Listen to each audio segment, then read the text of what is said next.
This is so dusty that I literally had to put a face mask on.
Hello, so I've been studying and reading The Stolen Heir today and I finally finished it. I have thoughts and I'm going to share them, but I thought that it was a good segue to say kind of where I'm at with the reviews right now. In case you haven't been following my channel or my Instagram, I've really been trying to write and I really want to publish a book. And with the fact that I want to do this, there comes this whole like ethical dilemma, at least for me, of whether I think it's okay for me to make public reviews of books. But I have like two main reasons. One, at the end of the day, authors end up becoming your coworkers, other authors and other published authors, and it feels like I'm kind of like bashing someone else, and then that's in my same industry, you know? It's like me going to say like another booktuber is like bad.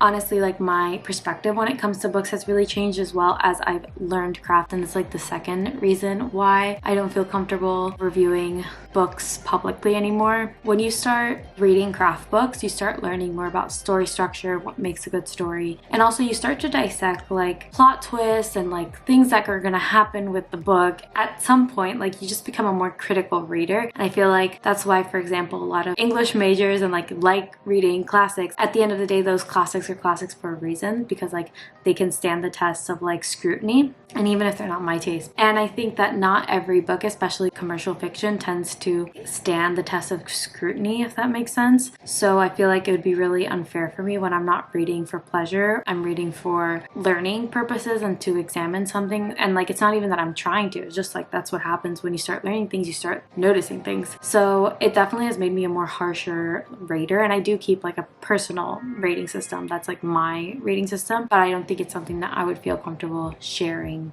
online, you know? So that's basically where I'm at with that sort of thing, and I kind of wanted to just share it because I feel like it's hard for me to like do wrap-ups and stuff. It's also like a double-edged sword because I think that toxic positivity is also really bad, and I think that right now like reviewer spaces are being infiltrated by the authors that wrote their own books, and I don't think that's correct either. I think that there's been a very big blurring of the line when it comes to authors in reviewer spaces and authors responding to reviewers and authors with big followings blasting reviewers for their opinions, and at the end of the day day reviewers aren't there for the authors. They are there for other readers, and it's unfair to put that responsibility on them and also to call out their opinions as wrong just because it hurt your feelings. There are very few books that are bad per se. I just think that there are books for different sorts of people. How I'm going to be doing my wrap-ups, I'll be doing them on Instagram in case you're interested, but I'll be just saying like who I think this book is for, if I think that this book is for you or not. So I think that's where I'm going to right now, and I'm not going to be making them public.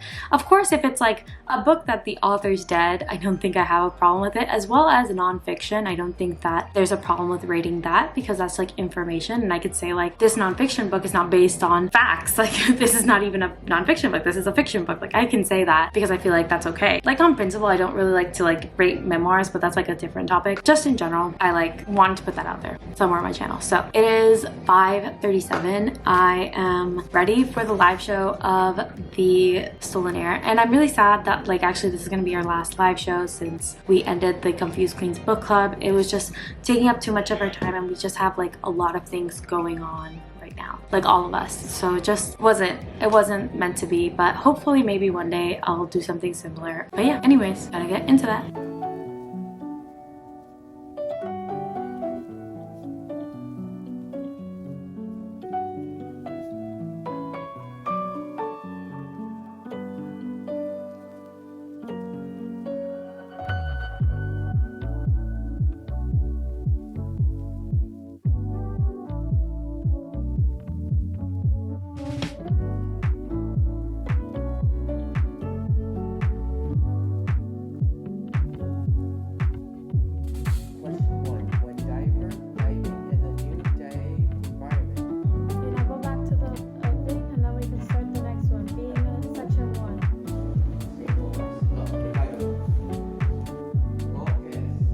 Hello, so before I go to bed, I really recommend if you're seeing this video near the beginning of the month or maybe on a weekend, go ahead and do something that's been on your to-do list for a while and you've just been putting it off and putting it off. Put on a podcast or an audiobook or even some music and just do it. It was really freeing for me to clean the floor of my closet, which is just like such a mess, and I didn't even want to open the door. It's definitely not done. I still have like areas of my room I need to clean up and organize, but it definitely helped, and I think it really helped my mood. Today I didn't have that much footage of me studying because I was studying in the family room, and my family doesn't really consent to, or like I haven't asked them. I feel like they'd be fine, especially since my mom's an author and she makes her own stuff on TikTok. But like I like to give them their own privacy. I was doing the scuba diving course with my brother. We're taking the test to become scuba dive open water certified. So oh my god, do something in a weekend. If you're feeling low, I would recommend to do two things.